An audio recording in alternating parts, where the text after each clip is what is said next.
Good afternoon friends, I am Karan and I warmly welcome to you on my YouTube channel धैर्य IQ। So guys कैसे हैं आप सब। मैं उम्मीद करता हूँ आप सब अच्छे होंगे और अपने पर्यावरण और अपने सेहत के साथ साथ परिवार वालों का भी ख्याल अच्छे से रख रहे होंगे। तो गाइज चलिए without waste of time let us begin the class. आज का जो हमारा क्लास होगा ये इंडिया के पास्ट के पॉलिटिकल सिस्टम के ऊपर बेस्ड होने वाला है। इंडिया का पास्ट का पॉलिटिकल सिस्टम कैसे था और अभी कैसा है।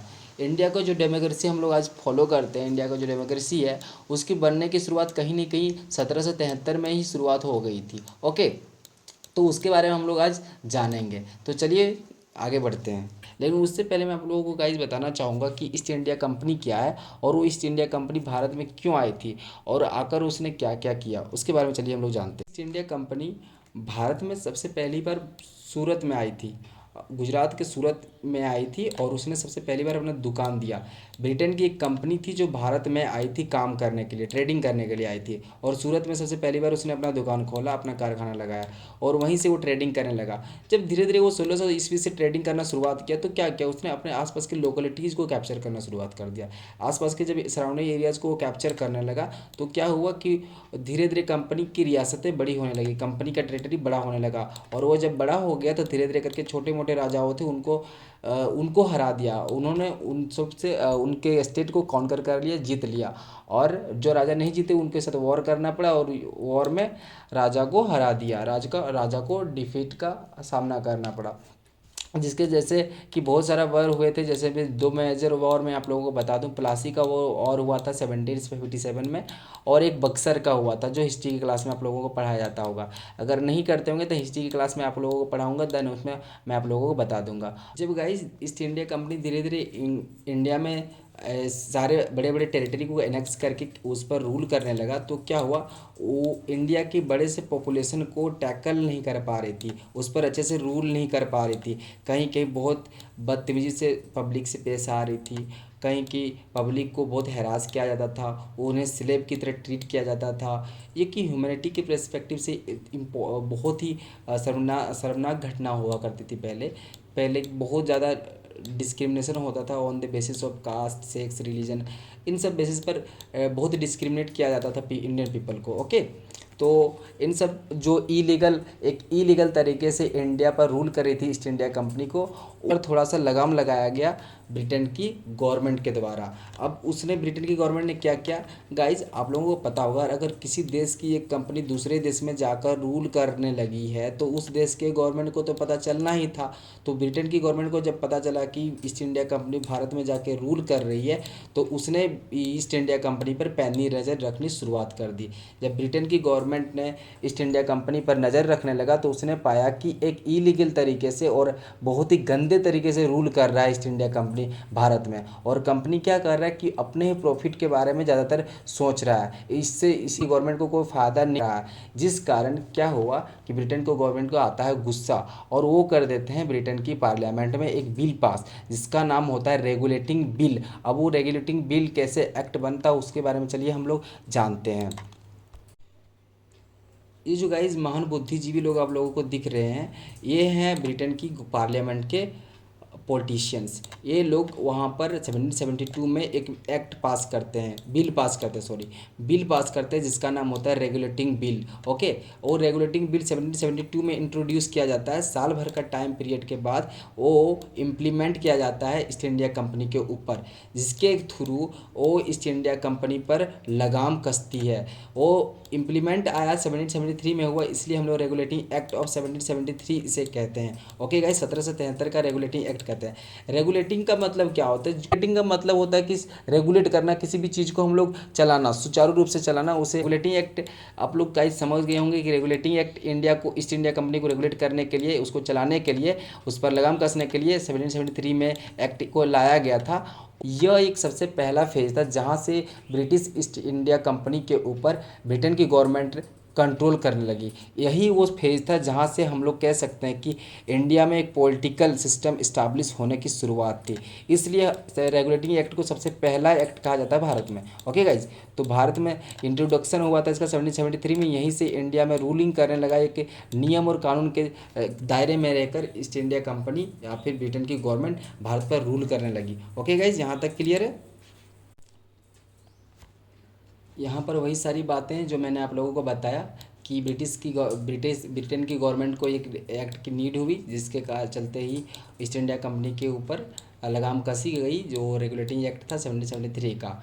यहाँ पर वही सारी बातें मैं मेंशन कर दिया हूँ, आप लोग इसे पढ़ सकते हैं। ओके, चलिए नेक्स्ट देखते हैं। सबसे पहला क्या क्या कि ईस्ट इंडिया कंपनी को, जो ईस्ट इंडिया कंपनी यहाँ पर रूल कर रही थी, उस पर कंट्रोल कर लिया गया। किसके? ब्रिटेन की गवर्नमेंट के द्वारा। ब्रिटेन की गवर्नमेंट ने रेगुलेटिंग एक्ट के थ्रू इस पर कंट्रोल किया और इसको रेगुलेट करने लगा। ओके, ये तो पूरी तरह से काबू में आ गया, ईस्ट इंडिया कंपनी पूरी तरह से काबू में आ गया किसके? ब्रिटेन की गवर्नमेंट के।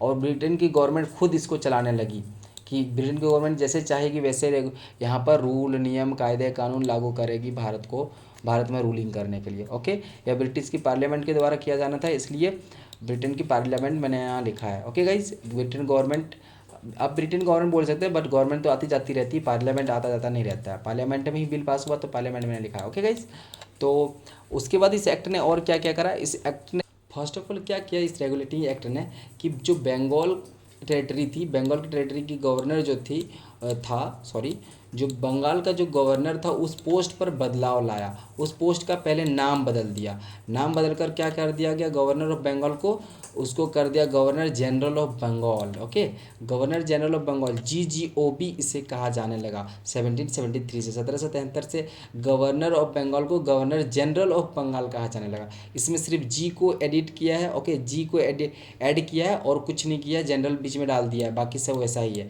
ओके गाइज, उसके साथ क्या क्या कि जनरल ऑफ बंगाल, जो गवर्नर जनरल ऑफ बंगाल है, उसके साथ एक एग्जीक्यूटिव काउंसिल, उसकी सहायता के लिए एक कार्यकारी परिषद, जिसे हिंदी में आप लोग कहते हैं, जो कार्यकारी परिषद थी उसके सहायता करने के लिए, उसके काम करने के लिए, उसके साथ कार्यकारी परिषद जो काउंसिल थी एग्जीक्यूटिव का, उसके साथ उसमें 4 लोगों की साझेदारी थी, 4 लोगों की भागीदारी थी, गवर्नर जनरल ऑफ बंगाल को हेल्प करता था रूल करने में। ओके गाइज, यहाँ तक क्लियर है? अब गाइज, अगर ब्रिटेन की गवर्नमेंट ने अगर गवर्नर जनरल ऑफ बंगाल एक नया पोस्ट बनाया है गवर्नर बंगाल में, तो फिर वहाँ का गवर्नर जनरल भी तो किसी को बनाया होगा ना। वहाँ का जो गवर्नर जनरल ऑफ बंगाल सबसे पहला बार जिसको बनाया गया वो था ई मानुस। जो मानुस आप लोगों को यहाँ पर दिख रहा है, इसका नाम था लॉर्ड वॉरेन हेस्टिंग्स। ये लॉर्ड वॉरेन हेस्टिंग्स जो था, यही था बंगाल का सबसे पहला गवर्नर, यही था वहाँ का बंगाल का सबसे पहला गवर्नर जनरल ऑफ बंगाल कौन था?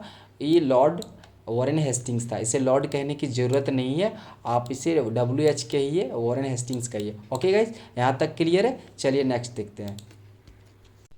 इसके साथ ही क्या हुआ कि 1777 से पहले जिस तरह बंगाल एक प्रेसिडेंसी हुआ करती थी, उसी तरह जो ईस्ट इंडिया कंपनी थी, ईस्ट इंडिया कंपनी ने बहुत सारे टेरेटरी को कैप्चर करके रखा था। ओके गाइज, जैसे हो गया मद्रास प्रेसिडेंसी, बॉम्बे प्रेसिडेंसी, ये मद्रास की टेरेटरी और बॉम्बे की टेरेटरी को भी कैप्चर करके रखा था। किसने? ब्रिटेन की ईस्ट इंडिया कंपनी ने। इसलिए एडमिनिस्ट्रेटिव के पर्सपेक्टिव से ब्रिटेन की जो ईस्ट इंडिया कंपनी थी, EIC, ईस्ट इंडिया कंपनी ने इस सब को डिवाइड करके रख दिया था 3 मेजर टेरिटरी में, मद्रास, बॉम्बे और बंगाल। मद्रास, बॉम्बे और बंगाल में इसे डिवाइड करके रखा हिट करने के लिए, इंडिया पर कैसे रूल करना है, इतने बड़े पॉपुलेटेड कंट्री को कैसे रूल करना है, इतने बड़े पॉपुलेशन को कैसे टैकल करना है, उसको कैसे अच्छे तरह से चलाना है, उसलिए वो सबको डिवाइड करके रखा था। मद्रास एरिया, जिसे आज हम लोग चेन्नई कहते हैं, तमिलनाडु कहते हैं, बॉम्बे जिसका नाम मुंबई हो गया, बंगाल जिसे हम लोग वेस्ट बंगाल कहते हैं, Kolkata, okay city, Kolkata city कहते हैं। तो यहाँ तक क्लियर हो गया। पहले क्या हुआ करता था कि पहले सभी प्रेसिडेंसीज़ के गवर्नर अलग अलग हुआ करते थे। सब प्रेसिडेंसीज़ के जो गवर्नर हुआ करते थे, मद्रास प्रेसिडेंसी के अलग गवर्नर होते थे, बॉम्बे के अलग गवर्नर होते थे, बंगाल के अलग गवर्नर होते थे। लेकिन 1773 का इस एक्ट ने क्या कर दिया कि सारे गवर्नर को गवर्नर जनरल ऑफ बंगाल के अंडर ला दिया। मद्रास के गवर्नर और बॉम्बे के गवर्नर सब मिलके किसको रिपोर्ट करेंगे? गवर्नर जनरल ऑफ बंगाल को रिपोर्ट करेंगे। ओके गाइज, पहले ये अलग होते थे, लेकिन 1773 के बाद ये सब बंगाल गवर्नर जनरल के नीचे आ गए। Okay guys, Bengal governor general के अंडर में आ गए 1773 के बाद से। ओके गाइस, जहाँ तक क्लियर है। चलिए नेक्स्ट देखते हैं। उसके बाद क्या हुआ कि उसने और एक बड़ा महत्वपूर्ण काम किया, जो था कि इंडिया में सुप्रीम कोर्ट ला दिया। इंडिया में पहली बार सुप्रीम कोर्ट आया 1774 में, 1774, एक साल बाद। इस 1774 में पहली बार सुप्रीम कोर्ट की स्थापना की गई कलकत्ता सिटी में, जिसका पुराना नाम था कालीकट। ओके, कालीकट, फिर कलकत्ता, फिर अभी कोलकाता कहा जाता है। तो गाइज सुप्रीम कोर्ट 1774 में, 1774 में सबसे पहली बार रेगुलेटिंग एक्ट के थ्रू ही लाया गया था। और जब सुप्रीम कोर्ट बनाया गया तो सुप्रीम कोर्ट का तो चीफ जज भी किसी को बनाया गया होगा ना। तो सुप्रीम कोर्ट का जो चीफ जज था, चीफ जस्टिस ऑफ इंडिया था सबसे पहला, वो था सर एलिजा इम्पे था। एलिजा इम्पे को चीफ जस्टिस ऑफ इंडिया सबसे पहली बार बनाया गया था। ओके गाइज, तो अगर कोई एग्जाम में आपको स्ट्रेटेजी का पोर्शन है, अगर आप लोगों को पूछे कि भारत का प्रथम जज कौन था, ब्रिटिश भारत का सबसे पहला जज कौन था, तो एलिजा इम्पे था। ओके गाइज, उसके साथ ही उसके हेल्प करने के लिए और 3 जजेस को भी अपॉइंट करा था। ओके गाइज, यहाँ तक क्लियर है। चलिए नेक्स्ट देखते हैं। रेगुलेटिंग एक्ट ने ईस्ट इंडिया कंपनी को इंडियन पीपल से घूस लेना, रिश्वत लेना और गिफ्ट्स लेना मना कर दिया कि आप घूस और रिश्वत नहीं ले सकते हो। और दूसरा काम किया कि जो ईस्ट इंडिया कंपनी के जो एम्प्लॉई थे, ऑफिसर्स थे, वो इंडिविजुअल ट्रेड नहीं कर सकते थे। इंडिविजुअल ट्रेड का मतलब क्या होता है कि इंडिविजुअल ट्रेड मतलब होता है कि आप कोई कंपनी में काम कर रहे हो, लेकिन जैसे सपोज दैट एक सब्जी वाला सब्जी बेचता है मार्केट में, लेकिन सब्जी बेचने का टाइम उसका शाम को है, लेकिन वो सुबह भी कुछ और काम करता है, कोई फैक्ट्री में जाके काम करता है सुबह से लेकर 12 बजे तक। ओके गाइज, तो वो हो गया individual work. Okay guys, individual trade, वो सुबह ही दूसरा काम कर रहा है, सुबह अलग काम कर रहा है, अभी कंपनी के साथ काम कर रहा है। तो इसी तरह क्या करते थे, कंपनी के जो ऑफिशियल्स थे वो भी अपने कंपनी में तो काम करते ही थे, लेकिन इंडिविजुअली सामान को बेचते थे, इंडिविजुअली कंपनी के प्रोडक्ट्स को बेचते थे। तो इंडिविजुअली ट्रेड जो करना था, कंपनी के जो ऑफिसर्स इंडिविजुअली ट्रेड करते थे, खुद अपनी दुकान खोल के बेचते थे सामानों को, या फिर दुकानदारी करते थे, वो चीज़ों पर रोक लगा दिया गया। यदि आप लोगों को काम करना है, अगर एक ऑफिसर्स को काम करना था, या ब्रिटिश की ईस्ट इंडिया कंपनी को अगर किसी इंडिविजुअल ट्रेड करना है या फिर कोई काम करना है, तो उसको परमिशन लेना पड़ता था। फिर आप कह सकते हो कि इंडिविजुअल ट्रेड बंद कर दिया गया था रेगुलेटिंग एक्ट के थ्रू। तो आई थिंक गाइज यहाँ तक क्लियर हो गया कि अब लोग इंडिविजुअल ट्रेड समझ चुके होंगे कि ईस्ट इंडिया कंपनी के एम्प्लॉय इंडिविजुअल ट्रेड खुद कोई चीज प्रोडक्ट को सेल या फिर परचेज या सेल नहीं कर सकते थे। गाइज यहाँ तक क्लियर है। घूस को भी लेना मना कर दिया और रिश्वत को भी लेना मना कर दिया था। यहाँ तक क्लियर। चलिए आगे देखते हैं। और इस कंपनी ने और एक इम्पॉर्टेंट काम किया, वो था कि कोर्ट ऑफ डायरेक्टर्स का इस्टेब्लिश कर दिया।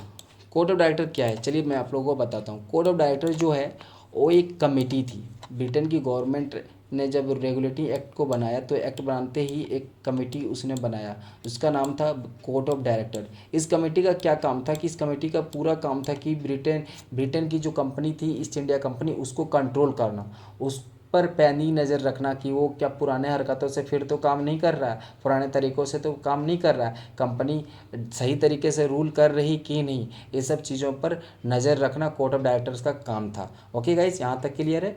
उसके बाद क्या हुआ कि इस एक्ट ने मैंडेटरी कर दिया। किस चीज़ को मैंडेटरी कर दिया, इन्फॉर्मेशन जो थी कंपनी की रेवेन्यू से रिलेटेड, जो भी उसके इकोनॉमी से रिलेटेड थी कंपनी के पैसों की मामला जो था, पैसों का मामला, और वहाँ कंपनी के जो लोग थे, कंपनी की जो मिलिट्री थी, उन सब की जब जानकारियाँ कंपनी को ब्रिटिश गवर्नमेंट को देना अनिवार्य कर दिया था। इस एक्ट के तहत ही revenue citizen and military matters जो थे कंपनी के, उस सब को शेयर करना कंपलसरी कर दिया था। किसके साथ शेयर करना था, उसको ब्रिटेन की गवर्नमेंट के साथ शेयर करना था। ये सब कंपलसरी कर दिया।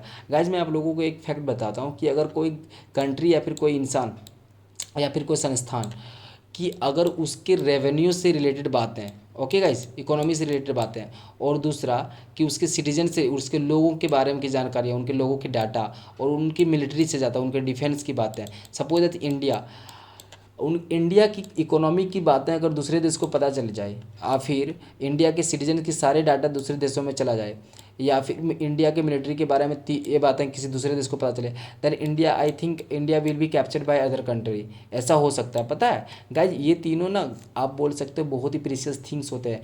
इंडिया की लोग या फिर कोई भी संस्था या फिर कोई भी देश के सिटीजन्स की जानकारियाँ बहुत ही इंपॉर्टेंट होती है। और दूसरा उसके मिलिट्री डिफेंस, उसकी मिलिट्री की बातें कॉन्फिडेंशियल रखी जाती है। और इकोनॉमी हाँ कितना रखा गया है, सेविंग है कितना, ये सब बातें कुछ कॉन्फिडेंशियल होती है। बाकी सारे जैसे बजट हो गया, बजट की बातें, ये सब चीज़ें शेयर कर दी जाती है। बजट कितना है, जीडीपी कितना है, नेट ओवर कितना है, टर्नओवर कितना है कंपनी का, देश का, ये सब बातें शेयर कर दी जाती है। बट फिर भी इकोनॉमी से रिलेटेड कुछ कॉन्फिडेंशियल बातें होती हैं जो शेयर नहीं की जाती है, पब्लिक नहीं की जाती है। उन सब बातें की सारी जानकारियाँ ब्रिटिश गवर्नमेंट को देना कंपलसरी कर दिया था इस एक्ट ने। इसके कारण कंपनी का डिस्ट्रॉय होना तो तय हो गया था। गाइस, अगर ये थी कंपनी को कुछ इंपॉर्टेंट बातें, तो आई होप यहाँ तक आप लोगों को क्लियर हो गया होगा। नेक्स्ट क्लास में हम लोग देखेंगे कि इस एक्ट में क्या क्या कमियां रहेगी, क्या क्या लैक्स रहेगी, जिसको फुलफिल करने के लिए एक नेक्स्ट एक्ट लाया गया था जिसका नाम था पिट्स इंडिया एक्ट। उस एक्ट के बारे में भी हम लोग बात करेंगे। तो उस एक्ट के बारे में हम लोग नेक्स्ट क्लास में देखेंगे। फिलहाल आप लोग इसको रिवीजन करें इसका। तो नेक्स्ट क्लास में हम लोग पिट्स इंडिया एक्ट के बारे में देखेंगे। और इस क्लास का जो पीपीटी है मैंने टेलीग्राम पे डाल दिया है, टेलीग्राम धैर्य आईक्यू के नाम से। आप लोग वहाँ से जाके इसका पीपीटी डाउनलोड कर सकते हैं गाइज। तो थैंक यू फॉर वॉचिंग। इसी के साथ हमारा आज का ये लेक्चर होता है समाप्त। लौटेंगे एक नई उमंग के साथ, तब तक के लिए बड़ों को नमस्ते, छोटों को प्यार, छोटी सी लाइफ में एंजॉय करो। और मिलते हैं नेक्स्ट वीडियो में, तब तक के लिए जय हिंद।